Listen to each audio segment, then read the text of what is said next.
Guys, so the next stock that we're breaking down for this morning is Shopify, or ticker symbol SHOP. I have my lines and graphs already set. We're starting from a higher time frame, that being the daily interval, and this allows us to find the overall direction and trend that our stock is in. We're going to go over our support and resistance lines first, and then we'll go into more in depth on where we're at. So pre-market, you guys, we're down almost 2% for the morning. Let's look at our volume. So our volume is at 2.87 thousand. So we need this to be at least above 150,000 if we're considering to trade this.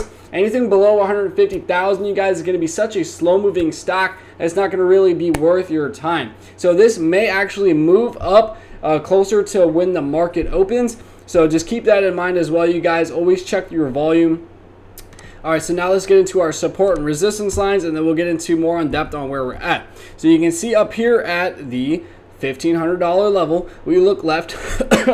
We came up in this area before, we tested it, failed, came back up, tested this area again and failed, and ultimately pushed us all the way down to our lower level of support at the $1,086 area. Okay, so now if you look kind of currently where we're at, you see we came up into the same area, got rejected, kind of created this small breakout, but ultimately came back underneath our resistance again, came back up, retested this area, and failed once again, putting a new low in this area. Okay, so overall, you guys, you can see that we keep testing this heavily tested area and getting rejected. Ultimately, what we want to see is this to come back up into this resistance area, create a breakout, create a higher low, and retest the support area. But unfortunately, we can see we've done this about 3 times. Even back here, you can consider it 4 or 5 times, and we've been getting rejected. So we have to keep that in mind. We are below the trend line, and on the RSI, it did look like we were a little bit overextended and now starting this downward trend.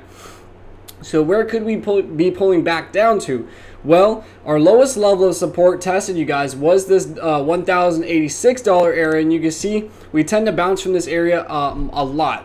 So you can see back here where we bounced right here, consolidated, but ultimately bounced, broke underneath, worked as resistance, created a breakout, came back down, bounced again, and bounced again, which ultimately started this upward trend. So this line is going to represent our minor resistance support. This one is going to also represent a minor resistance support, and then down here is our lowest level of support tested. Okay, so you guys have to understand that with support and resistance lines, there are different levels and different types of support and resistance lines. You have your majors, and then you have your minors. Okay, your majors are always going to be the highest and lowest tested areas. As for your middle areas, are going to be more of your minor resistance support lines. Okay, so like I said before, we tested this major resistance line as well and been rejecting multiple times and putting this new low in, you guys. It's showing that we are going to be pulling back, you guys.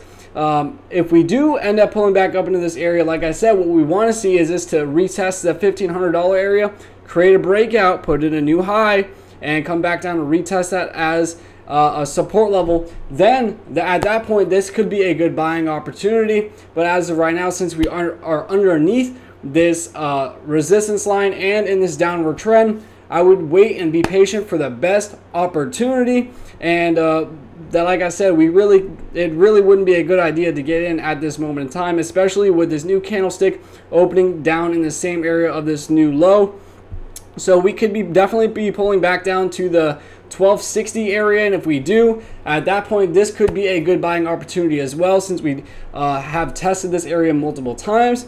But as of right now, you guys, I would be patient and wait for the best opportunity. Okay, so that being said, I like to make these videos really fast and efficiently, and if I did that for you guys, please hit that like and subscribe button. It allows me to create this content for you guys Monday through Friday or every other day. But other than that, I hope you guys have a beautiful day and happy trading.